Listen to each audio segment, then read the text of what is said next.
विकास दुबे के साथी दयाशंकर अग्निहोत्री मुठभेड़ में गिरफ्तार। कानपुर मुठभेड़ के बाद पुलिस एक्शन में है। कानपुर की कल्याणपुर में हिस्ट्री शीटर विकास दुबे के साथी दयाशंकर अग्निहोत्री को पुलिस ने गिरफ्तार किया है। अग्निहोत्री को कल रात एक मुठभेड़ के बाद गिरफ्तार किया गया था। मुठभेड़ में दयाशंकर के पैर में गोली लगी है। पुलिस और बदमाशों के बीच कल्याणपुर थाना इलाके में यह मुठभेड़ हुई थी। आपको बता दें कि कानपुर के चौबेपुर थाना क्षेत्र के बिकरू गांव में गुरुवार रात को कुख्यात अपराधी विकास दुबे और उसके साथियों से मुठभेड़ में 8 पुलिसकर्मी शहीद हो गए थे। शहीदों में सीओ बिल्हौर, एसओ शिवराजपुर के अलावा 2 दरोगा, 4 सिपाही शामिल थे। शातिर बदमाशों ने गोलियों के अलावा बम और कुल्हाड़ी जैसे धारदार हथियारों से पुलिसकर्मियों पर हमला किया था। कई पुलिसकर्मियों के असलहे तक लूट लिए थे। केपी ओली, मेरे और राष्ट्रपति के खिलाफ रची जा रही साजिश। सरकार में अपने खिलाफ तेज होते बगावत के सुर के बाद नेपाल के प्रधानमंत्री केपी ओली ने मंत्रियों से कहा कि पार्टी की एकता दांव पर है और कुछ भी हो सकता है, इसलिए वे सभी तैयार रहें। शनिवार को राष्ट्रपति विद्या देवी भंडारी से मुलाकात के बाद मंत्रियों के संग बैठक में पीएम ओली ने कहा कि मेरे और राष्ट्रपति का खिलाफ साजिश रची जा रही है, यही वजह है कि मुझे जबरदस्ती फैसले करने पड़ रहे हैं। ओली ने आगे कहा कि आप सभी को यह जानना जरूरी है और उसके लिए तैयार रहें। इससे पहले पीएम केपी ओली नेपाल की राष्ट्रपति विद्या देवी भंडारी से मिलने के लिए शीतल निवास पहुंचे। उससे पहले ऐसी खबर आई कि नेपाल की सत्ताधारी कम्युनिस्ट पार्टी की स्टैंडिंग कमेटी की शनिवार की निर्धारित बैठक पार्टी पदाधिकारियों की तरफ से चर्चा के लिए समय मांगने के बाद कि कैसे पार्टी की एकता को बचाई जा सके, उसे सोमवार तक के लिए टाली गई। नई समय सारिणी बना रहा है भारतीय रेलवे। देश में कोरोना वायरस के मामले बढ़ रहे हैं। ऐसे में रेलवे का संचालन उस तरीके से नहीं हो रहा है जिसके लिए इसे महामारी से पहले जाना जाता था। इसी बीच रेलवे ट्रेनों के संचालन के लिए एक नई योजना बना रहा है। रेलवे की योजना है कि वह अपनी सभी मेल, एक्सप्रेस और कुछ अन्य ट्रेनों के हॉल्ट, गंतव्य पर पहुंचने से पहले बीच में रुकने वाले स्टेशन को कम करना चाहता है, जिससे कि गंतव्य तक पहुंचने में ट्रेनों की यात्रा समय को कम किया जा सके। इस हफ्ते की शुरुआत में रेलवे बोर्ड के चेयरमैन वीके यादव ने कहा था कि कोरोना वायरस महामारी के कारण फैसले पर अमल करने में देरी हुई है, लेकिन इसे लागू किया जाएगा। गलवान घाटी में जारी तनाव के बीच माइक पोम्पियो ने एस जयशंकर को किया फोन। भारत और चीन के बीच 15 जून को गलवान घाटी में हुई हिंसक झड़प के बाद से तनाव जारी है। इस झड़प में भारतीय सेना के 20 जवान शहीद हो गए थे।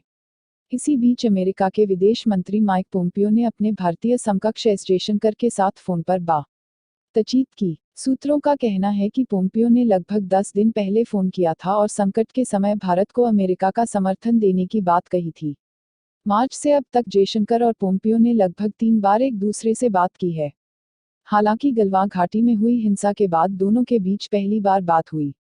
इंडियन एक्सप्रेस की रिपोर्ट के अनुसार सूत्रों का कहना है कि फोन के बारे में जानकारी रणनीतिक कारणों की वजह से सार्वजनिक नहीं की गई, क्योंकि भारत और चीन इस समय सैन्य और राजनयिक स्तर पर वार्ता कर रहे हैं। भारत पर फिर हो सकता है टिड्डी दल का हमला। पूर्वी अफ्रीकी देश सोमालिया से टिड्डियों का दल एक बार फिर भारत पर धावा बोल सकता है। कृषि मंत्रालय ने एक बयान में इस बात की जानकारी दी है। मंत्रालय ने कहा है कि उसने टिड्डी दल के खतरे को देखते हुए इससे सबसे ज्यादा प्रभावित होने वाले 6 राज्यों के अधिकारियों को चेतावनी भेजी है और राज्यों को हाई अलर्ट पर रहने को कहा है। टिड्डी सकल कार्यालयों द्वारा राजस्थान, मध्य प्रदेश, पंजाब, गुजरात, उत्तर प्रदेश और हरियाणा में टिड्डियों से निपटने के लिए दवा का छिड़काव किया जा रहा है। 3 जुलाई तक की रिपोर्ट के मुताबिक अभी तक फसलों को मामूली नुकसान पहुंचा है। राष्ट्रपति ट्रंप, अमेरिका भारत से बहुत प्यार करता है। अमेरिका के राष्ट्रपति डोनाल्ड ट्रंप ने कहा है कि अमेरिका भारत से बहुत प्यार करता है। साथ ही ट्रंप ने संयुक्त राज्य अमेरिका के 244वें स्वतंत्रता दिवस के अवसर पर प्रधानमंत्री नरेंद्र मोदी को बधाई देने के लिए धन्यवाद दिया। अमेरिका में 4 जुलाई को स्वतंत्रता दिवस के रूप में मनाया जाता है। इसी दिन सन 1776 में अमेरिका को ग्रेट ब्रिटेन से स्वतंत्रता मिली थी। इस दिन को अमेरिका में अवकाश रहता है और करोड़ों अमेरिकी इस दिन को पूरे हर्षोल्लास के साथ मनाते हैं। प्रधानमंत्री मोदी ने शनिवार को राष्ट्रपति ट्रंप और अमेरिका के लोगों को 244वें स्वतंत्रता दिवस के मौके पर बधाई दी। पीएम मोदी ने कहा, दुनिया के सबसे बड़े लोकतंत्र के रूप में हम स्वतंत्रता और मानव उद्यम को महत्व देते हैं और इन्हीं मूल्यों को लेकर यह दिन मनाया जाता है।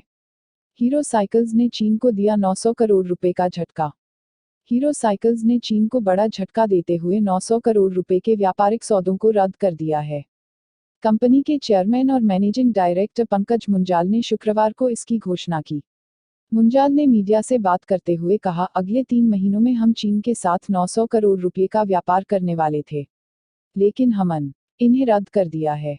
यह चीनी सामानों के बहिष्कार को लेकर प्रतिबद्धता है। कंपनी ऊंचे दर्जे के साइकिलों के पार्ट्स आयात करती है और कई तैयार साइकिल भी मंगाए जाते हैं, जिन्हें प्रोफेशनल्स बाइकर्स खरीदते हैं। इन साइकिलों की कीमत बाजार में 15,000 से लेकर 7 लाख से अधिक तक है। टिकटॉक पर भारत में रोक, $6 अरब के नुकसान का अनुमान। Video social media app TikTok पर मालिकाना हक रखने वाली चीन की बाइटडांस लिमिटेड को भारत में उसके 3 ऐप पर रोक लगाए जाने से $6 अरब से अधिक का नुकसान होने का अनुमान है। कंपनी की 2 अन्य ऐप वीगो वीडियो और हेलो हैं। चीन के काइशिन ग्लोबल.com ने बाइटडांस के एक वरिष्ठ प्रबंधकीय अधिकारी के हवाले से खबर दी है कि $6 अरब का यह नुकसान भारत द्वारा प्रतिबंधित अन्य चीनी ऐप के कुल नुकसान से अधिक होने की संभावना है। बाइटडांस चीन की उभरती प्रौद्योगिकी कंपनी है। डेटा सुरक्षा की वजह से भारत के अलावा इसे कई अन्य देशों में भी स्थानीय सरकारों के विरोध का सामना करना पड़ा है।